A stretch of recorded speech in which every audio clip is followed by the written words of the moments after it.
So, good morning, everyone. Welcome to this Tech Talk special. My name is Carsten, and together with me, we have Tobias. Hello, Tobias. Good morning. Good morning, everyone. And we are both located in Germany, in Aachen, and in our support service center for Zyxel. So we are ready to start. Now, today we have the topic of Zyxel Green Networks. So I think, Tobias, this is a very prominent and very up-to-date topic, as we are all asked to save energy. We need to look into energy consumption in Europe. So it's on the spot. I think in Zyxel we could say that we are looking into energy consumption as well as material consumption and green footprint and so on since a long time. Yes, exactly. And I know that you have prepared some slides around this. Before we start, I would like to show you our value-added services. So if it's too complicated what we are presenting, or you need some assistance, don't hesitate to reach out to us. You can go to the support center and there find value-added services of various possibilities. And we are always here to help you and do the configuration together with you. And so that you know which portals are we talking about, we have a SSO login across our platforms. On the next slide, you can see the partner portal and then the support center and the campus academy. So on all these platforms, you just need one login and you can access it from there. And you can follow us on LinkedIn or YouTube. On YouTube, we have a lot of unboxing videos and configuration, basic configuration videos. So that's all there. So we will start with Zyxel Green Networks. Tobias, you did a lot of measurements before, and you will show us some business cases on energy consumption. I think we start with a bit of zooming out, looking into a product portfolio of Zyxel as such, and then we go into more details in terms of how do I configure the devices, what's the consumption of, for example, a switch and the like. Yeah. So if you have any questions while we are talking, while we're presenting, then please don't hesitate to use the question window. We do have it in front of us and hope to answer your questions on the fly. Right. The agenda for today, as said, energy conservation. We look into what materials we are using, what is our footprint, what is our recycling strategy, packing strategy, all that we will share with you. We look then concretely into features that you can configure, that are pre-configured, and that will really result into a saving from an energy perspective on your side. Right, so questions we don't have so far. This is good. So let's look into the energy environment. How do we as Zyxel live the promise to reduce our carbon footprint as much as possible? Yeah, right, let's start. So we're starting with the energy conservation. That means the prevention of the wasteful use of energy. And Zyxel is doing this quite great and even over the regulations. So for example, we are following the energy related product directive. We're having Energy Star labels for the small network equipment and also part of the code of conduct for the life cycle of electronic product. So all these three things are prevention steps we are doing that a product have a less conservation of energy. And also we are having external power supplies in our packages. So whenever the things is possible, we have an external power supply or we have a power supply which our MA center can easily repair and replace and not need to put the whole product into the trash. So this is some extension we have make. And the next step is where we are getting our material. So we are following here the mineral reporting template, CMRT, which will be updated each month. And from here, when we are planning a product, we are checking where the material comes from. Is it from social responsibility? Every human rights are okay? And then we are going to order this material. And the next step would be for product recycling. So whenever a battery, a plastic, whatever comes in use, we are following the WEE directive, which means we are labeling the products, we are recycling the things. We try to repair the most parts of a product so that we can reuse the content or some electronic components. Also, we are doing it better in product recycling regarding packaging. For example, we have user guides online or by QR code download. We have just a quick start guide and the needed cable in the boxes, even power supply without additional plastic package. And if it comes to PoE editions, like you buy 4 or 8 access points to be connected to a switch, we are having packages with and without power supply to not have unnecessary resources in your store. We also have multi-packs, which reduces the packaging even further. Exactly. And what I also like with the online user guide is always up to date. It's always to the latest. So if you're looking for something, that's the way to go. I think that's very good. Right. And here you can see an example of our latest packages roll out this year. So you see this is some multi-LTE product. There is no plastic on the power supply. Even the user guides are not an additional plastic or the device itself. So these are still brand new devices, but just with cartonnage and not any plastic. And in case of we are still need to use plastic, we will mark this with the recycling label. So it's clearly a sign that we are saving energy and reducing our footprint by reducing plastic, rather than that if you unbox a box and you don't find any plastic, it's not that it's used equipment or so. No, it's on purpose that we try to reduce and make it as efficient as possible. Regarding climate change, we are quite happy to win the first PATH 2050 award for VDSL 2 CPE device. So we are doing better, we are doing quicker, we are reducing the greenhouse gas emission, which is quite important to have the green footprint. Yeah, so that was more the outer views. This is what we are always doing. You're always trying to strive for a low footprint, for efficient material use and the like. We do recycling and okay. Now let's talk about the concrete features. What is exactly in our product built in so that the consumption is automatically reduced as much as possible? Yeah, so we have some standard features in our product which are enabled by default, which can help to save energy. The first feature is calling HD hibernation mode, which means that, for example, your NAS storage device will put down the hard disk automatically if there is no traffic into an idle mode, and only in case of there comes traffic in, the hard disk will start again and consume power. Another feature would be the power saving mode for an inactive link. So whenever a switch or firewall have no link available on that port, the port can decrease power based on physical level and saves the energy.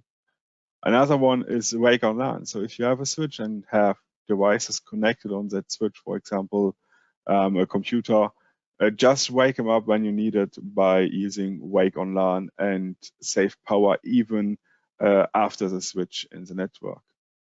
Then we have smart fan built in by default. Smart fan means the fan just run that quick as it needs to be run.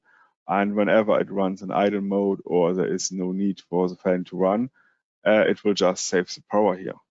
And what is very beneficial with that is also the sound. So if there's a smart fan, it's not so fast, it's not so noisy. So I can sit closer to the device if I need to. So that makes a lot of sense. I also have a bad feeling all the time, and I have a device next to me, the fan is running like hell, and then you are imagining that you are using a lot of power all the time. Talking about power usage, if you're interested and if you would like to share your thoughts on that, so maybe you can do a guess in our question section there, what you think, how much energy a switch needs when it's running, like an 8-port switch, let's say, how many watts it's using. And if you have an idea about that, I was actually impressed how low the consumption is. We will look into this a bit later. Yep. But maybe you want to share your thoughts, and we can look into this a bit later then. But there are more features than these ones. So let's continue. Wake on demand, for example.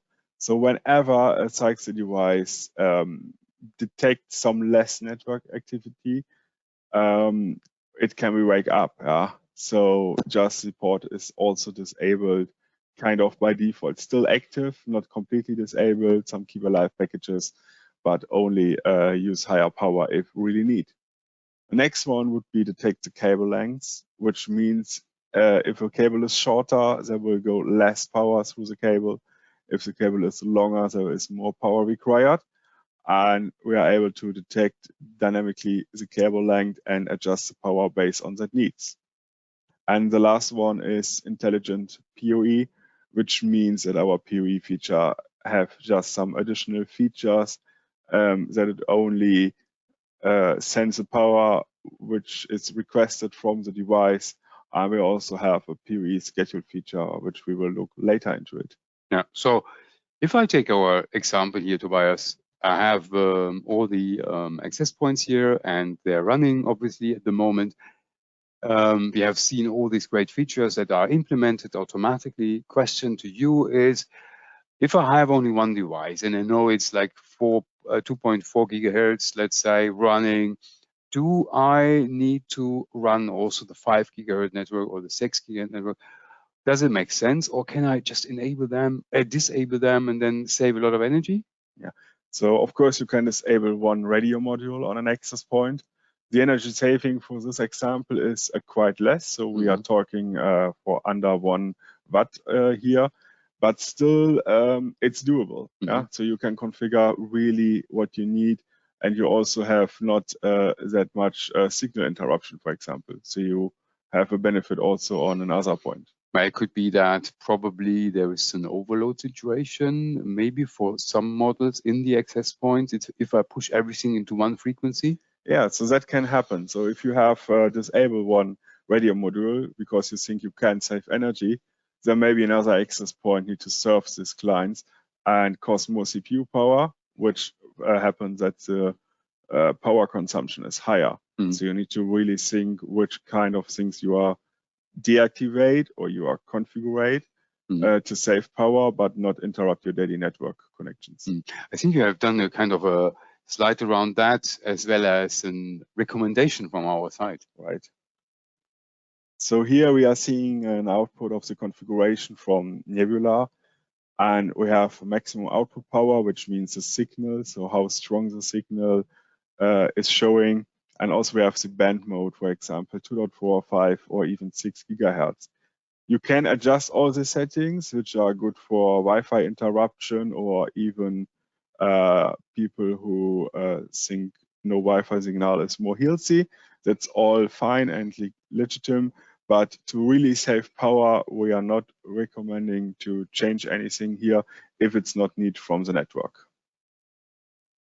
Where you can save a lot of power is the power on/off scheduling feature from our switches. So we can set a dedicated PoE plan when an access point should operate in the network, display the SSID, and when this kind of access point is not available. So we are just shut them down until the network is really needed. And this can save up to 5 watt per access point here. So if I take an example, I have a coffee, like a shop or restaurant, and I do not operate during night times, obviously. Maybe I close at 10 o'clock in the evening, and I open at 11 o'clock the next day. I could switch off via PoE all the access points which are not needed, let's say, in the area where the people are sitting. And I still have one access point in my, let's say, back office environment where I still need to do some work. That is possible. So I can configure it per port? Yeah, so that's doable. We have a configuration for multiple PoE plans, so we can have different day and time profiles, but we could also offer to assign these kind of profiles to different access points. So we can say at the entry, the security camera is running 24/7, where some break rooms, conference room, which is not full right now, or it's in the night, will just shut down the access point. All right. And you say that that would save some 5 watt. Yeah, some 5 watt per access point. Yeah, it's quite a lot. Good. Right, so let's check some other switch Zyxel green features. One would be short reach. Short reach means that a direct connection between two switches will run on a lower throughput, and this can save up to 4 watt per port in best case. Yeah, so make sure you only enable this feature if you really can accept a lower throughput. Like if you have a gigabit switch, it will operate with Ethernet speed only on that dedicated port, but maybe you have a device which can only support 100 Mbit on that port, then it's good to enable the green feature on that dedicated port, and this device or this connection can save some power. And the next feature would be EEE, which is calling energy efficient Ethernet. And here important is that both sides, both switches need to support this feature. And if they can do it, they can have some low power idle feature in the back end. I can detect if there's no traffic, it will reduce the power consumption per port, and it can easily save up to 5 watt here. And the last feature will be the auto power down from the green Ethernet feature set. In this case, it can detect if there's no link at this port and also reduce the power on this port. The port will be still active in this case, but it's just that it sends from time to time a keep alive package, or can detect if something is plugged into this port. Otherwise, it will reduce the power. So it can save up to 6 watt for the total switch. I tested yesterday, and by default, the switch was running in idle with 24 watt. And after enable auto power down, and there was in this example nothing connected to the switch, just my test client, it just needs 17 watt. So that is a difference. Of course, it happens based on what is really connected, what is not connected. But let's assume 10, 15 ports of a bigger switch are not connected, maybe yet, or there is even a cable defect, whatever. All of these scenarios can temporarily save power. Can I also combine all the 3 features that you just presented? Yes, so all 3 features can be combined on each port and can be even set up individual per port. Per port, okay, that's great. So then the saving would be like, if I do the math correctly, like 15 watt? Yes, that would be the maximum result, which is doable here. That's quite a lot. Good. Okay, let's have some example calculation for an access point combined with the power on off scheduling feature for the switch. So in this calculation, we are talking about access points be online 10 hours per day from Monday to Friday. So we are calculating a standard working time of 8 hours and some time in advance and afterwards to just decide for 10 hours right now. And we have 20 access points selected in this example, each access point in idle mode running with around 5 watt. If there's a client connected to the access points, we are coming to 7 to 8 watt. And we have set the project time to 5 years with an energy price of 30 cents per kilowatt hour. And if we calculate this and let every device run 24/7, we need to pay 1,314 euro in 5 years. If we combine this project with the PoE schedule, we are just paying 383 euro per year. So we can save around 1,000 euro in 5 years just with using PoE schedule feature and only start access points and show SSIDs in case of its really need. I will basically not even notice if they are down during the night, if they automatically power up during the day or when I need them. Yeah, exactly. So there's no service impact as such. There's just probably 70% deduction of usage of the energy cost. So this is a great feature then. Also probably usable in, I can just think about restaurants or schools, for example, where nobody is during the night. Yeah. So yeah, it's also a feature probably when you have kids and they should stop playing games on their phone. Then at 10 o'clock in the evening, you just shut off the access point. Instead of saying you're not allowed anymore, you can now say we shut off the access point to save some energy. It's a good argument. That's true. Good. Well, so let's check the power consumption of two products. First one is the NWA 110AX. And we have measured here with no clients connected, then the power requirement is 5 watt. If there are one or even multiple clients connected, we are around 7 watt. If we disable one radio profile, we are around 4 watt. So it's less safe, but at least it is some safe. So let's assume you plan a network, 20 access point, then maybe you put 5 gigahertz on every access point, but disable 2.4 gigahertz on each second access point. Yeah, that's safe. Also a few things. And we have measurement two switches here, one smaller 10 HP port switch, which consume just 2.5 watt, and a bigger core switch, 2210, 48 HP, which consume 24 watt here in idle mode.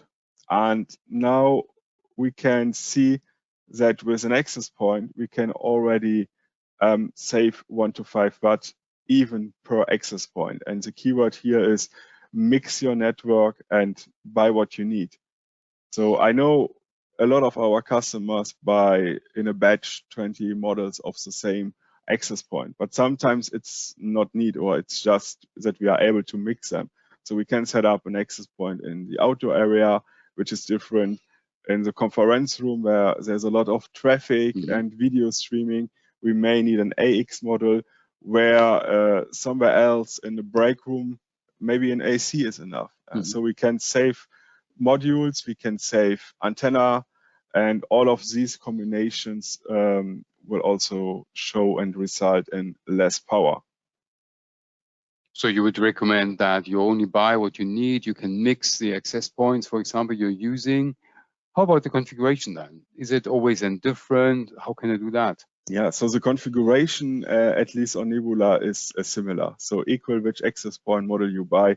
In Nebula, there's one configuration which will be rolled out to every access point. If you still set up the standalone, there could be slightly a difference, but usually it's still easy to mix it, and so we try to follow the same design. It's much easier these days to configure various access points, especially in Nebula, but also standalone, because the GUIs are similar nowadays in the configuration.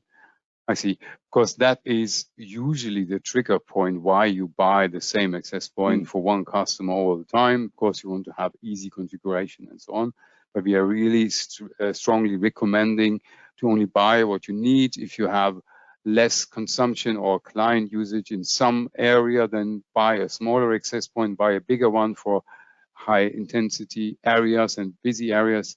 That makes a lot of sense. I think that can give, this saves energy, but it also saves material at the same time.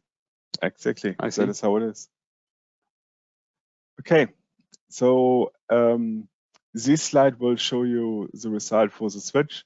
For switch, we have usually two PoE modes, how to detect power. The first one is classification mode, and the second one is consumption mode. The difference is how the power will be reserved, not used. So in classification mode, it will reserve the power based on the standard. For example, 15.4 watt per access point. And on consumption mode, it will not reserve any power and just send the power to access point, which is requested by the access point. So it's equal if you set up classification mode or consumption mode.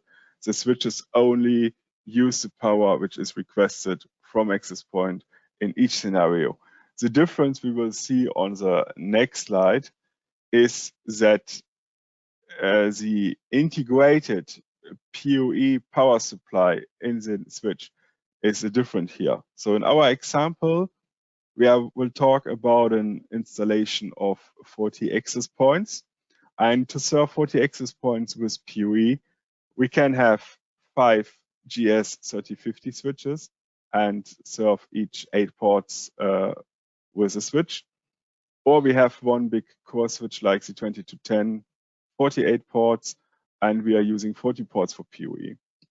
If we now combine the idle mode of both switches, we see that even 5 smaller switches consume less power as one bigger switch. Which means in this example, it would make more sense to have the 5 smaller switches in the network instead of one big switch, because we are just saving energy even by default, by just product selection. I think it does make, it's important that the network configuration as such, the topology is meeting the requirements as we have it here. So if you have a distributed environment where you, for example, have 5 rooms and in each room you need multiple connections, then it's probably good to place a smaller switch in each room and then combine them in the back end. This would even save, I guess, cable, because I don't have to put every port into the main switch, which is then maybe in a server room or the like. So that's a good idea. There are probably other configurations that you need a bigger switch at one location, of course, but this is quite good. How about you explain to the both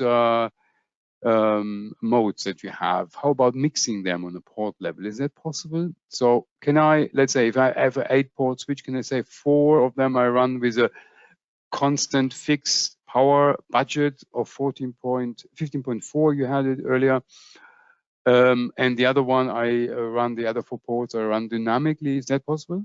Yeah, that's possible. So it's also neat sometimes, because we have devices like security cameras, CCTV, which maybe needs to have a higher power usage when the device boots up. Okay. And if a switch do a firmware upgrade, or if there is a power outage, all devices will boot up at the same time. Mm-hmm. And if you have not enough PoE budget, then your device maybe didn't start. Mm-hmm. So it's neat to have some devices with a dedicated port setup, okay, like the security camera, and then you are able to work with all devices at the same time on both switches. Okay, so super flexible then to make that. Yes. Makes sense. Yeah, and we see this PoE classification here. So if you have 5 switches, you have a total PoE budget of 650 watt, and you need 616 watt. So there's no issue equal if you go for classification or consumption mode. But if you select for a bigger switch, which just is 375 watt power supply unit, and you need also the 616 watt, then you need to decide for sure on the consumption mode, at least on the most ports, to make this compatible and workable. Let's have a look at the price calculation for the switch. So we are also going for a project time of 5 years here with the same price of energy. And in case of we are using the smaller switches, we can save up to 150 euro per year in 5 years project time. And that is always the minimum, just based on the idle mode. In case of we are also configuring Zyxel green features, or we combine with PoE feature, it can be easily a double or triple. Yeah, scheduling would also be interesting. Yeah. Wow, so it does make a lot of difference to use the features that we have implemented, maybe scheduling, add to that, and think about what exactly you need. Schedule your network and the topology. Think about the devices you need. Think about where you need them, what you need. At the same time, you always want to be flexible, but I think that's still possible. Yeah. So not only focus even on one product, focus on access points, switches, firewall, wherever there's possibility to save power, combine these features, and then you have the biggest effect here. Right, right, perfect. Okay, so let's look into a summary of the important points. So the first one is buy what you need. So make sure to plan your network accordingly and only get what you really need in this scenario. The second one is mix the products based on the needs. So not always trust the same access point model, mix it a bit, check if you need a firewall model like UG-Flex 500 or UG-Flex 700, which is enough, which is really neat. Next one is we also offer Wi-Fi site service by doing this with the EKHOW tool, so we can plan how many access points you need, where you place this access point. We may switch the model at some position and give you an accurate plan of the network. Enable the Zyxel green features, short reach, the EEE feature. Make sure whenever you can enable it, do it. Trust also our default enabled features we have on the different product lines. And one of the most power saving feature is the PoE schedule feature. So whenever a device don't need to be online, shut it off. Yes, super summary. Thank you very much, Tobias, for that. Thank you. I think we can definitely say that with our portfolio and with our products, we always take it very serious, how much power we are consuming, what is possible, and does make sense to plan the network accordingly in advance. If you need help with that, if you need help with planning, or if you are unsure about certain product details, you can always reach out to us on support.zyxel.eu. You can find a lot of resources there. You can also open a request to us and we get back to you within minutes. Right, this is the outlook to the next Tech Talk already in 2 weeks. So we are quite fast-paced here. So the next one is about Nebula Phase 15 and new tools that we have implemented. Tobias, you mentioned already that there's a lot of changes, a lot of content to be shared. So make sure you're not missing that one. Registration is already possible. You can go on academy.zyxel.eu to register for the event already. And as there are no other questions, I think I would like to thank you very much for the session today. Thank you, Tobias, for being here. Thank you, Carsten. It was great. Hope to see you next time again. Bye-bye. Have a good day. Bye. Bye. We're Zyxel, and we're your networking ally.